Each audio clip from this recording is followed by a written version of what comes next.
Thank you, Laura Lee. Hate to break that spell.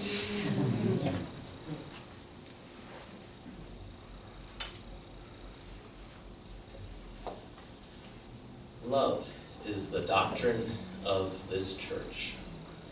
If you take nothing else with you today, I hope you will take that. The responsive reading we just recited is pretty old. Those very words were spoken at the first parish in Dedham, Massachusetts in 1637. The congregation I served the longest, Bell Street Chapel, Unitarian Universalist in Providence, Rhode Island, regularly recited this version, which is number 473 in the hymnal. Love is the spirit of this church, and service is its law. This is our great covenant, to dwell together in peace, to seek the truth in love, and to help one another.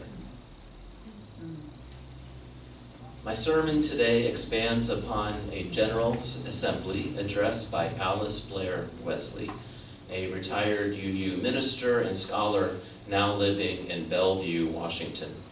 I like to think of her as the Unitarian Universalist Yoda.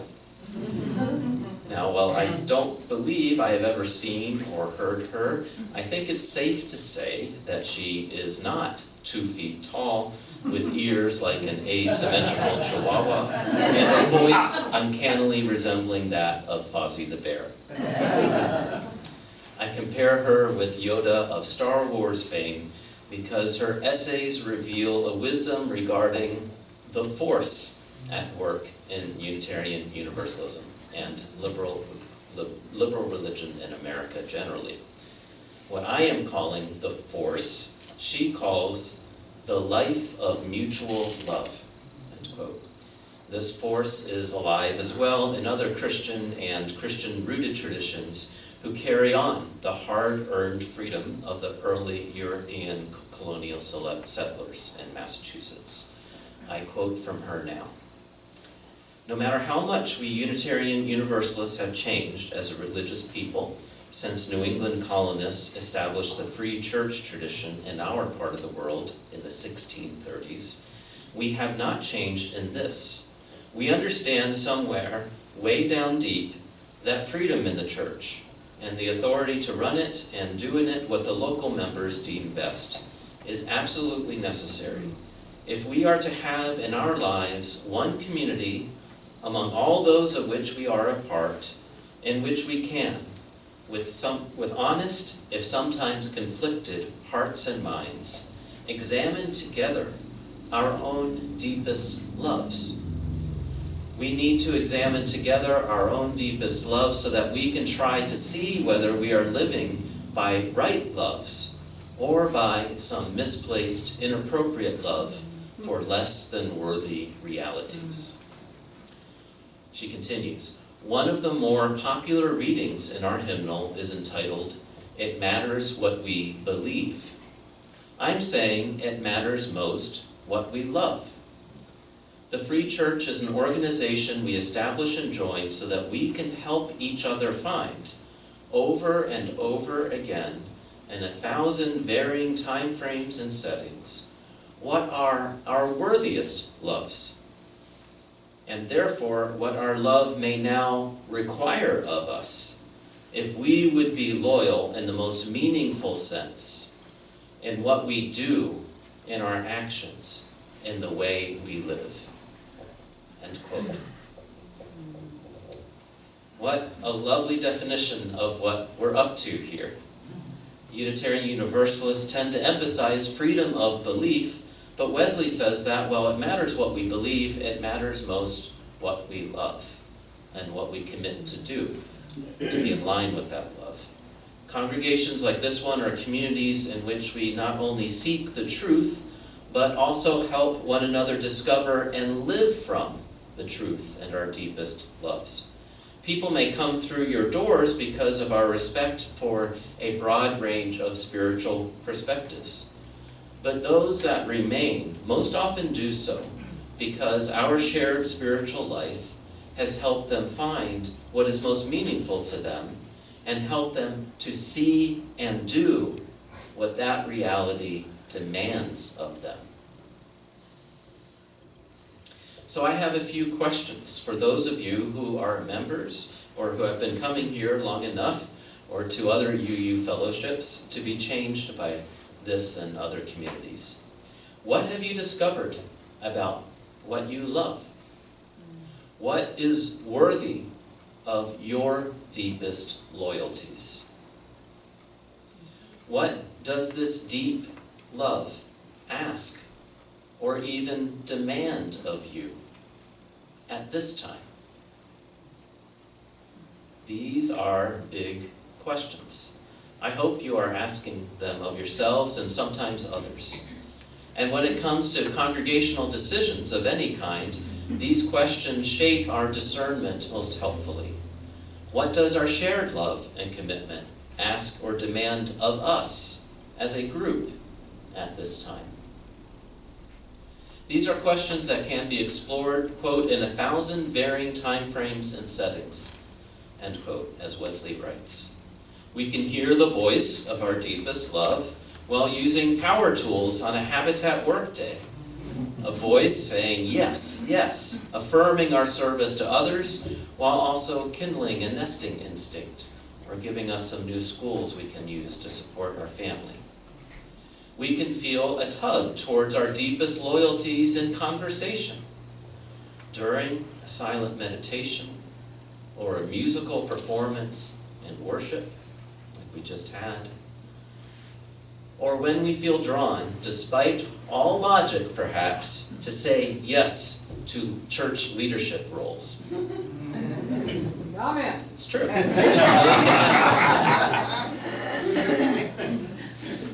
Ministers are not the only ones who feel a calling. It's true. I felt my deepest loyalties tugging at me during my ministry at Bell Street Chapel when I received a letter from a prison inmate saying he'd found Unitarian Universalism and wanted to meet with the minister. He was particularly drawn to our first principle, to affirm and promote the inherent worth and dignity of each person.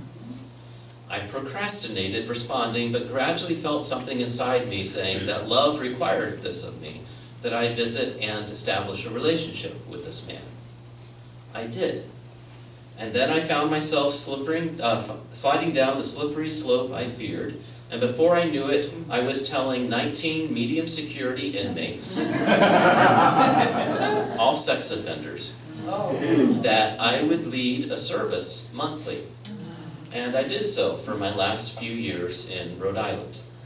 I felt that love, especially as it had manifested with this congregation in our public ministry, living out the first principle, demanded that I do so. I would be a hypocrite not to do so.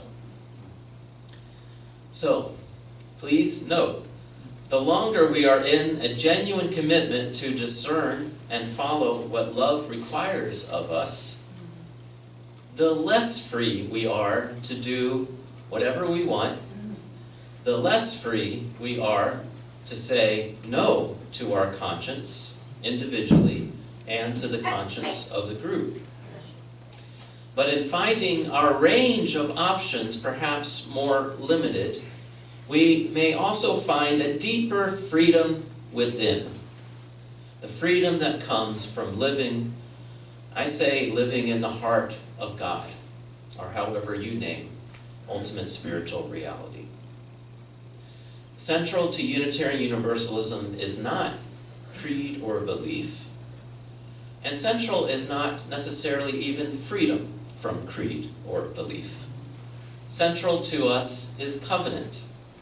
Our religious power resides in covenantal communities, groups of people promising to be faithful to one another and to that deeper power greater than us all, in which we find renewal. One of the best ways of distinguishing religious bodies is to understand their placement of religious authority or power. In the Roman Catholic Church, for instance, primary religious authority lies with the Church, beginning with the Pope, passed down through the archbishops and bishops and to the priests. The Reformation shifted authority for the Protestants, those protesting, from the church to the Bible itself, and for some to the individual conscience. Now that's the theory, although some Protestant leaders, such as Calvin, wielded centralized authority, often violently. And interesting, in Catholic churches today, more scriptures are regularly recited than in most Protestant churches. For Unitarian Universalism, and for some other religious bodies, particularly those descended from what's called the Radical Reformation, religious authority resides mainly in two places. First, the individual conscience. You get to decide what is of foundational importance to you, and whether to call it God or some other name or names, or nothing at all. Second, we place religious authority in covenanted communities of people who are free to follow their conscience, yet are somehow still bound to the Spirit at work in those communities. Congregations such as this, not bishops or synods or presbyteries, get to call and dismiss their ministers, set their own directions, purchase and move to and build a new property, and create new opportunities with their generosity. In traditional language, we are saying that God is found in face-to-face communities of free, truth-seeking people bound together in the spirit of love. We respect and draw guidance from religious texts and other sources, but in the final analysis, we put our strongest trust not in a person or a book or a single symbol, but in the spirit that arises in face-to-face covenantal community. This is a radical trust in something that can be quite ephemeral. But whatever God is it something that can be fully represented by words on the page or out of the mouth of a single individual, no matter how holy?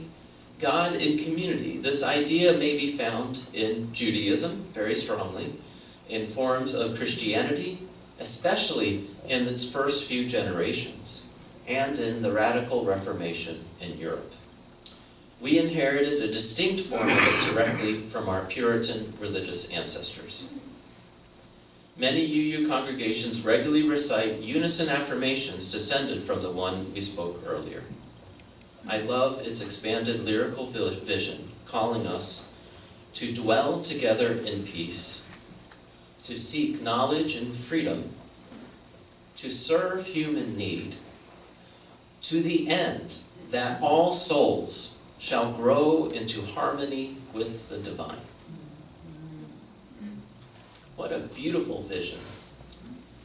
Alice Blair Wesley studied the foundational documents of this church and found more religiously moving material in what amounted to the minutes from the meetings to establish the congregation. This being a Puritan community, you know, the people of Scarlet Letter fame, and you can forget the Salem witch trials. So, being in that background, one might expect a lot of hellfire and brimstone, a lot of strict rules, and a whole lot of Bible in their proceedings. Turns out there were some biblical references, of course. It was a biblically rooted community, but no hellfire and brimstone. The fear out of which the hellfire and brimstone later emerged had not yet set in. That was later. The proceedings were remarkably reasonable and, well, Unitarian. Common sense and natural law seemed the underpinning, along with the Bible. People from all walks of life participated equally. They presumed the will of God would become known to them in the process itself. They established ground rules for participation. Here is Wesley's summary of the ground rules. Rule 1. They would decide before leaving each meeting what question to discuss next week. That way people were more apt to share considered thoughts. What if our federal government ran that way, right? Thank God they had no Twitter then. Rule number 2. Each week, the host of the house would begin speaking to the agreed upon question. Then everyone else could speak in turns. Rule number 3. Here we speak our understandings and doubts. No arguing. End quote. Wesley continues, what a contemporary ring those rules have. I have sat myself in hundreds of Unitarian Universalist discussion groups with exactly those rules. So with these rules, meeting in homes, taking turns, speaking from their own experience, not arguing, these people established an intentional religious community for the spiritual grounding of individuals and of their society. The rules of process created a fertile ground for love to take root. The underlying argument of the religious right today is that if we are not to be caught up in the winds of society, and there are strong winds blowing us in some bad directions, if we are not to be caught up in the winds of society blown by the waves of materialism and selfishness, then we need to root ourselves firmly in unchanging dogma, and specifically a pretty new interpretation of unchanging dogma. It's true. But in Dedham and throughout New England, the first English-speaking people in North America rooted themselves firmly not in dogma, but in the spirit of love they experienced in covenantal communities. Wesley writes, for any of you who might suppose our 17th century ancestors talked mostly about original sin, predestination, and hellfire, I am glad to be able to tell you not one of those topics is even mentioned or so much hinted at in the recording of the founding of the Dedham Church. In those pages there is much use of the words reason, reasons, reasoned, reasoning, deliberation, clearing, cleared up, encouragement, advice, advise, counsel, and other similar words. She continues, there is also repeated use of the words sweet, comfort, help, and brotherly. But by far the most commonly used words in this written record are affection, affections, affectionately, embrace, and love, loving, lovingly. She says, in the first 24 pages, I counted 32 uses of the words affection and love. Why? Because then and now, and for as long as human history lasts, when all is said and done and said some more, the integrity of the free church comes down to the loyalty to the spirit of love at work in the hearts and minds of the local members. The lay people who founded First Church Dedham knew so and clearly said so, and this is why we still say together so often in our churches now, love is the doctrine of this church, or love is the spirit of this fellowship. Wow. So what was true then is often true today. In fact, much more recently, in a place called Florence, Oregon, I heard these words. This Unitarian Universalist Fellowship is a place where we come to learn more about being human. We're not here because we figured out life's questions or because we think we've got it right. We come here to learn more about being in relationship together. How to listen, how to forgive, how to be vulnerable, and how to create trust and compassion in one another.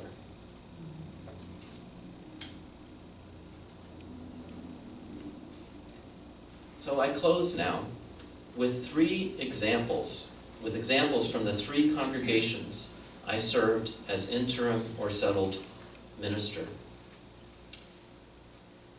Examples of how this love was lived out very intentionally with full-scale congregational meetings as part of the process.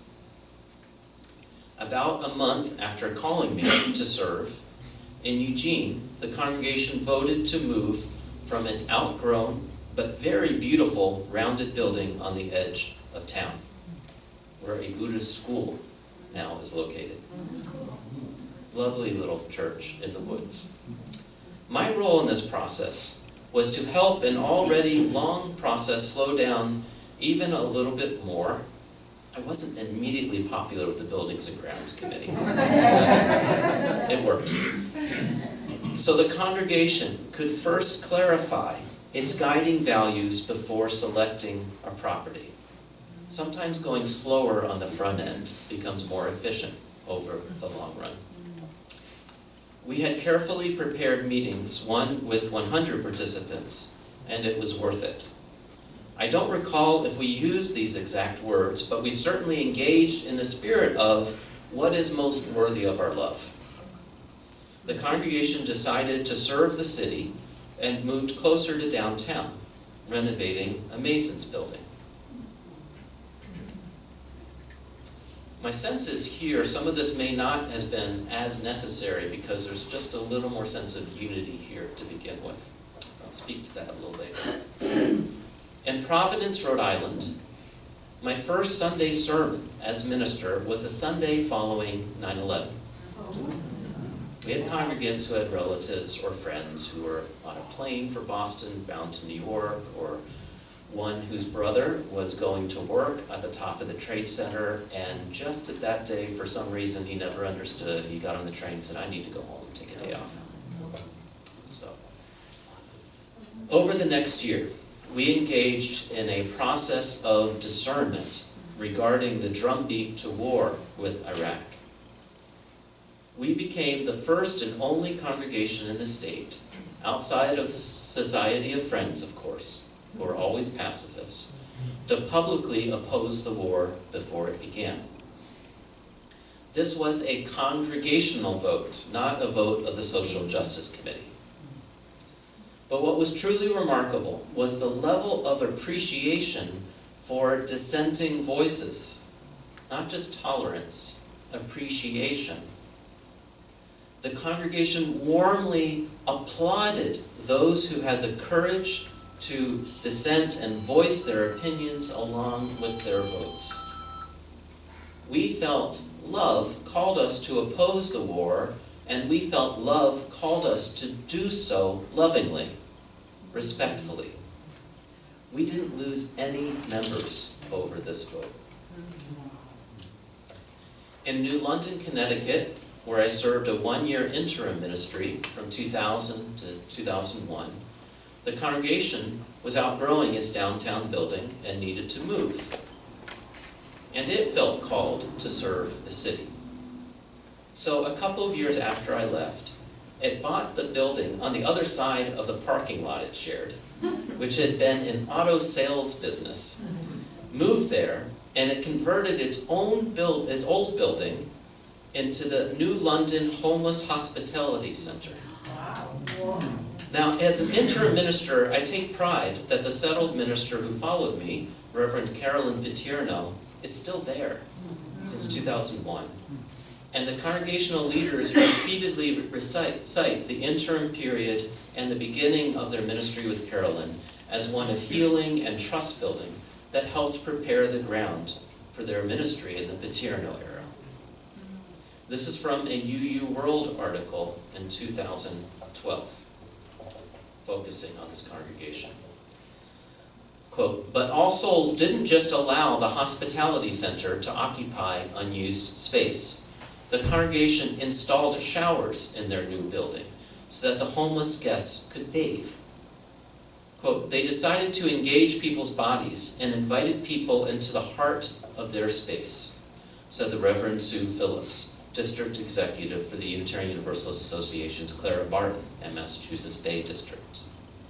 All Souls can take these sorts of risks because over the past decade, the congregation has developed a tradition of deep listening and respect for their minister, their leadership, and each other. The people know that they are souls, Phillips observed. Something as simple as how they refer to themselves is critical. All Souls Congregation. And so I ask you again, what have you discovered about what you love as individuals, families, friends, and as a congregation? What is worthy of your deepest loyalties? What does this deep love ask or even demand of you at this time? What can be the new opportunities to serve love in your new space? For a closing prayer, I offer the words of a liberal congregational covenant quoted by Alice Blair Wesley. Spirit of love, within, among, and beyond us, we turn to you now. Though our knowledge is incomplete, our truth partial, and love uneven, from our own experience and from the witness of our faith tradition, we believe that new light is ever waiting to break through individual hearts and minds to illumine the ways of humankind. That there is mutual strength in willing cooperation, and that the bonds of love keep open the gates of freedom. Therefore, we pledge to walk together in the ways of truth and affection, as best we know them now, or may learn them in days to come, that we and our children may be fulfilled, and that we may speak to the world with words and actions of peace and goodwill. May it be so for us as it has been for many who have come before. Amen.